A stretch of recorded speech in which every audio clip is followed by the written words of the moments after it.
Happy Friday, everybody. Welcome back to Slice of Life. That's Billy Harner. My name is Keith Rad. This is episode 47, but who's counting? It is day whatever of quarantine. You're inside. It's hot. It's muggy, but we've got some fun stuff for you. As always, today, we got our favorite social slice, some chicken parm community heroes, and always sports. So I'll kick it off first with my favorite social slice. The places that you'll go.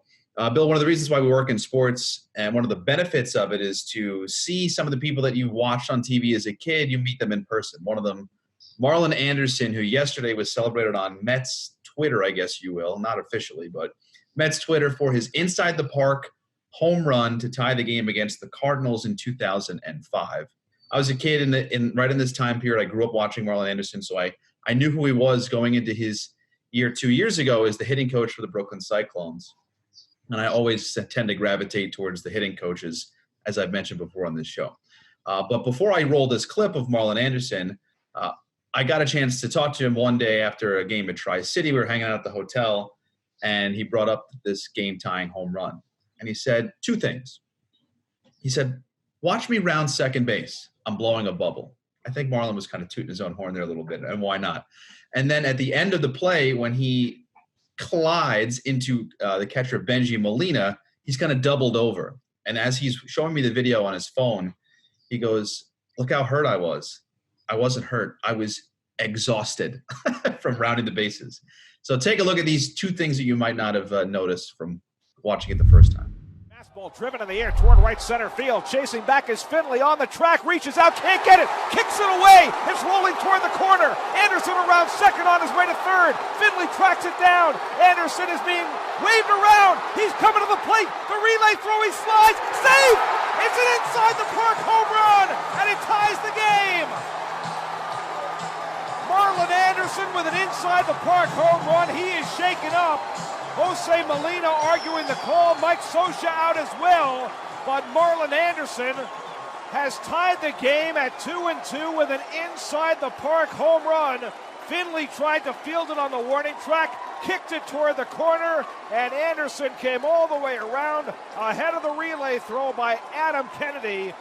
Anderson still down on his knees as Mike Herbst and Willie Randolph look after. So, Bill, these are the stories that you aren't going to find anywhere else. One of the cool features of working in sports, you get to see these larger-than-life figures, and you find out all about them. Marlon Anderson is one of my favorite people because he's a huge foodie. He's a great follow on Twitter. I know during quarantine he's been cooking a lot of stuff.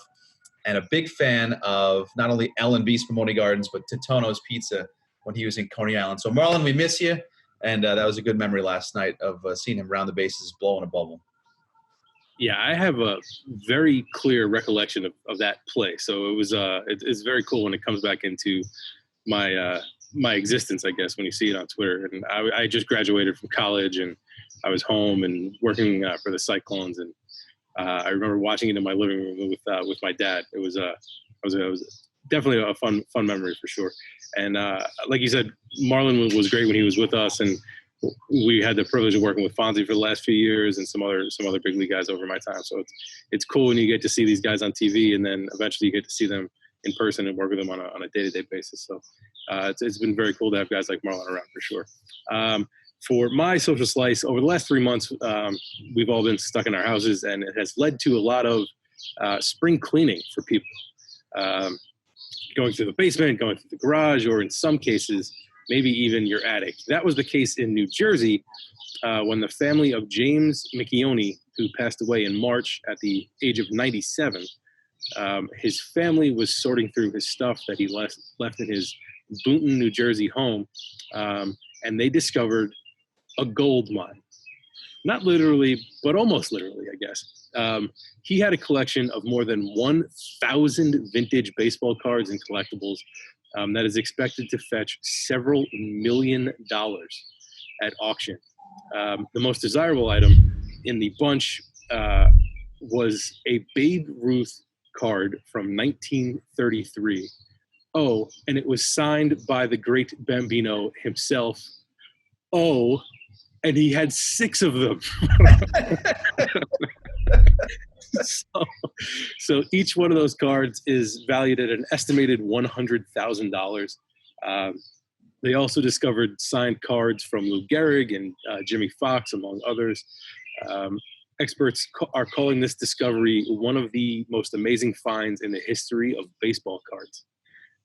So there will be 2,000 separate lots up for auction as part of the Uncle Jimmy collection, starting this Sunday through Wheatland Auctions, which is in Lancaster, Pennsylvania. So I grew up collecting baseball cards. I have a bunch of baseball memorabilia from working in the game for the last 20 years. But this is just outrageous. And the fact that it never comes up in conversation, when you're a 97-year-old man. Hey, did I ever tell you I have 6 autographed Babe Ruth baseball cards in my attic? What if they just sold the house and never forgot everything, just moved right on? It's terrifying because, you not going to lie, when people in your family pass away, you go through their old stuff, you're almost like waiting to find some ridiculous item that they would have in their possession. It's scary to think about that Grandpa didn't mention, hey, not 1, but 6. I mean, they made the movie Sandlot based on 1 Babe Ruth baseball, instead of 6 baseball cards. That's hitting the jackpot a little bit. Mm-hmm. Chicken Parm Heroes, Bill, I want you to take this one to start out with. So I don't think either one of us are necessarily the target market for K-pop sensation BTS. But after reading this story, I may count myself as part of the BTS army because I absolutely loved it. Like an onion, Keith, this story has many, many layers. First, BTS is the global phenomenon performing group that has sort of taken over the world in the last few years. They're one of the most talked about and visited concerts, and they're just everywhere. Like, they're huge. They don't speak English when they perform, but people love them here in America. It's just something like I've never seen before. So they started this whole thing by donating $1 million to Black Lives Matter, which in and of itself, great. But as their BTS army has been known, they got behind anything that BTS supports. So they started the hashtag Match a Million, which over a weekend raised $1 million to match BTS's donation. So now you're talking about $2 million donated to Black Lives Matter. But it doesn't stop there. There was a certain controversial hashtag last week that was spreading on social media as a response to all the different Black Lives Matter protests. And the K-pop Army decided, we got this. So they started posting videos of BTS and other K-pop bands and pictures and selfies of themselves at concerts and them singing songs using that hashtag to sort of gum up the works and just take it over and blow it off the face of the internet, I guess. So that is another just unbelievable accomplishment for any one group of people. But it continued when the Dallas Police Department was asking people to submit photos of people during Black Lives Matter's protests doing things that were illegal. And this was sort of a controversial thing going on as well, because, sort of turning on your neighbor kind of thing. So the K-pop Army took over as well, and they just started submitting photos of concerts and performances and selfies as well there. So that sort of gone up the works for the app that was trying to get people to snitch on each other, I suppose. But this isn't the first time that the K-pop Army has sort of dipped their toe into social issues. Just last year, they helped organize protests against brutality in Chile, and they started a movement that led to laws being put in place in Bangladesh for safer roads following the death of 2 students in 2018. And just how big this is what blew my mind when I started to do a little more digging into this. In 2019, there were 6 billion tweets referencing K-pop. That's billion with a B. So unbelievable stuff. And when you have that type of power and you're using your power for good, that's the kind of thing that I like to see, and it's something that I support as well. Yeah, and I'm going to flow right into my chicken parm hero, because you hear these stories and you see these big movements and millions of dollars. I think, by the way, your count is up to several $1 million of your own stories today. So you're even racking it up today with your stories. But sometimes the average person, it's sometimes so overwhelming to think about. You hear the phrases racism, systemic racism. What can I do? How do I even start? It's almost overwhelming. So in steps two buddies from Pittsfield, New York, right outside of Rochester, who came together to make a difference just simply on their street. Benjamin Smith and Marcus Ellis. They sat at the end of the driveway with 3 lawn chairs, a cooler of beer, and 2 signs. First one said black or white. Second one said relax, have a beer. The idea was anyone could pull off to the side of the road, sit in that third lawn chair, and just start a conversation, just strike up a conversation with your neighbor to find out about, somebody else besides yourself. So not only did they have a ton of people show up and clog their driveway and relax and enjoy a ton of beer, Brad Paisley, the country singer, found out about this. It wasn't really a big advertiser move or this and that, but he finds out about it and buys them a ton of Budweiser and Bud Light from a local store. Benjamin Smith, who served in the military, got pretty emotional talking about that. This is not, you see the George Floyd death, what happens, this is not what I fought for. It's not just for everybody. So his idea with Marcus is amazing, because for some of us who think, what can I do? How can I raise $1 million or start a protest? Whatever, just start on your street. Just start with your neighbor and figure out the rest later. Yeah, I'm fond of saying, just be nice to people. Just be nice to someone. Doesn't matter who they are. Make a friend. Chat them up. That's a baby step, but it's a good first step. So this is a great idea. I saw this video. These are 2 dudes that were just friends from work, and they live on the same block, and they just decided, this is what we're going to do. We're going to talk to people, and we get along. Everybody should get along. Let's just have a beer. We all can use a nice cold beverage from time to time. So great idea, and I love this story when I saw it, for sure. Sports. Speaking of ice cold beer, we have to wait for our minor league season to start. And for Major League Baseball, they're still figuring it out. Every single day it changes. But the MLB Draft came and went this year with just 5 rounds. Bill, it's usually we've got 3 days, 40 rounds, tons of research. We're eating Nathan's hot dogs and fries up until midnight, cramming for this media guide deadline. That's usually 40 rounds. This year was 5. But the talent that was selected was still terrific. The Mets' final draft pick last night was a kid by the name of Eric Orsi, pitcher from the University of New Orleans, who is a 2-time cancer survivor. Testicular cancer, and then beat that, and then had melanoma, skin cancer. He missed part of 2018 and all of 2019. And then this year, which it's hard to even fathom that there was a this year at all, pitched 19 innings. The Mets had seen enough already. They loved the kid's heart, loved his story, his ability to kind of beat the odds. Only pitched 19 innings, 2-time cancer survivor. Who knows what kind of pitcher he'll be if he makes it to the major leagues or not. But what a life he's already had, and what a success story he's already been.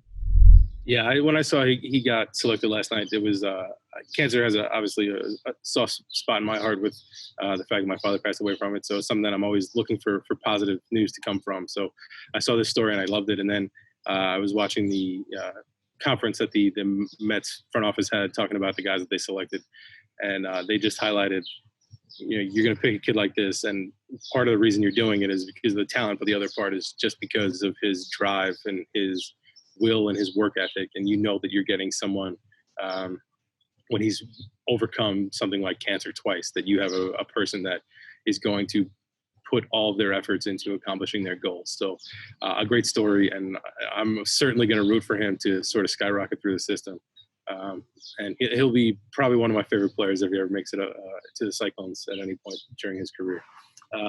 For my sports story, 29 years ago today, Michael Jordan won his first title, which made me feel old. But also, it's sort of a milestone, because that's sort of the start of where sports I think it's a pivotal turning point in just sports, in terms of not only the dynasty that he started with the Bulls with 6 championships over the next 8 years, but just what he has meant in terms of revenue for players, revenue for leagues, TV contracts, sneaker contracts, marketing deals. It sort of has been the spark that ignited sports to become what they are now. So that, I think, it's sort of a milestone moment for sure. But yesterday was also the anniversary of the flu game, or the Pizza Hut game, or the food poisoning game, or whatever the heck you want to call it now. And as I was scrolling through Twitter last night, I saw a story about his sneakers from that game. And Michael Jordan and sneakers are obviously synonymous with each other, but he took off his shoes, signed them, and gave them to a Utah Jazz ball boy, who put them into a safety deposit box and had them there for about 16 years before he put them up for auction. And he put them up, and they got a little bit over $104,000 for the pair of game-worn sneakers from the flu game. Now, that sounds amazing, and it's quite the return on your investment. But I bet he wishes he held on to them a little bit longer, because as The Last Dance has sort of catapulted Michael Jordan back into superstar status, recently a pair of Jordan 1s that he wore during his rookie season and signed sold for $560,000. So it had sold a year or two prior for a little over $400,000. So in 1 year, it increased 160 grand. So that's a nice little return on your investment. But my personal favorite piece of Jordan memorabilia that I saw when I started digging into items that have sold recently, a pair of cleats, the Jordan Concords, the patent leather bottoms that are sort of probably one of the more popular sneakers that Jordan ever produced. He converted those into baseball cleats when he was playing for the Birmingham Barons. So there's a pair of those that are autographed by Michael, and that went for $93,000. So being a baseball guy and being a Michael Jordan guy, that's probably the thing that I would have wanted to get my hands on, if only I had $93,000 burning a hole in my pockets. I got to talk to Brendan. I got to get you a counter. I'm just in like the lower level. Anytime, every story today is just hundreds of thousands of millions of dollars. Yeah, just like Scrooge McDuck sitting here, just making it rain. If I was that kid, I would, 104,000. It's got to be the sweetest and the most bittersweet $104,000 that you've ever made in your entire life. You get, yes, this is unbelievable. My life has changed. And then a couple years down the road, you see this happening, and you just go, good Lord. Patience is a virtue, I guess. Yeah, I mean, the kid probably paid off his college loans and all that other stuff. But, like, when you think about it, I just held on to him a couple more years, I would have been in a different spot. But the thing that was interesting to me is, if you're Michael Jordan, like, when this is happening, that this is like a major thing. Like, this is probably towards the end of your career.